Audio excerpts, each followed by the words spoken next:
மக்களே யாருக்கு தான் இயற்கையோடு இயந்த வாழ்க்கையை வாழறதுக்கு பிடிக்காது? எல்லாருக்கும் பிடிக்கும். ஆனாலும் டெக்னாலஜிக்கு ஏத்த மாரி எல்லாரும் மாறவும் செய்றாங்க. பாரதிபுரம் கழிஞ்சாலே நல்லா பச்சை பசேல்னு இருக்கும். நெறைய மலைகள், அப்புறமா குளங்கள் அந்த மாரிலாம் இருக்கும். சமீப காலமா மலையும் காணல, குளத்தையும் காணல. பஸ்லலாம் போகும்போது வெளிய உள்ள சீனரி எல்லாம் பார்க்கறதுக்கு அவ்வளோ அழகா இருக்கும். வெளிய இருந்து அந்த தென்றல் காத்து. தென்றல் காத்துனா இப்போ உள்ள ஃபேனு, ஏசி எல்லாம் போட்டு வரக்கூடிய காத்து இல்ல மக்களே. மரங்கள்லாம் அசைஞ்சு வரும் பார்த்தீங்களா? அந்த மனங்கள் இயற்கையோடு இயந்த வாழ்க்கை தான் தென்றல் காத்தாட்டு வரும். ஆனால் இப்போல்லாம் பஸ்ஸில் யாருன்னா ஜன்னல் சீட்டுக்கே போக மாட்டோம்.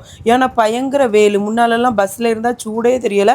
இப்போ வந்து நடுவில் தான் யாரி இருப்பேன் மக்களே. எனக்கு வந்து இந்த மாதிரி இயற்கையான வாழ்க்கை வந்து ரொம்ப பிடிக்கும் பார்த்துக்காங்க. இந்த மாதிரி ஒரு வீடை பார்த்தேன். மாடு, நாய், கோழி, அப்புறமா கொக்கோ பழம், நிறைய கிளிகள்லாம் வளர்க்குற மாதிரி மாங்காய் மரம், முருங்கைக்காய் மரம் எல்லாமே இருந்துச்சு மக்களே. அப்படியே 1998 ஞாபகத்துக்கு கொண்டு போயிட்டு பார்த்துக்காங்க. வீட்டுக்குள்ளே ஏறணுன்னா சாணாங்கி மனம். எங்கள் அம்மா வந்து முன்னால் நான் படுத்து கிடப்பேன். வீடெல்லாம் சாணாங்கி மொழிகிட்டு இருப்பாங்க. அந்த ஞாபகத்துக்கு போயிட்டேன். அந்த அங்கே போய் கொஞ்ச நேரம் டைம் பாஸ் எல்லாம் பண்ணிட்டு வெளியே வந்தாலே மே மாசமா நமக்கு சந்தேகப்படுற மாதிரி இருக்கு. அவ்வளோ வெயில் பார்த்துக்காங்க.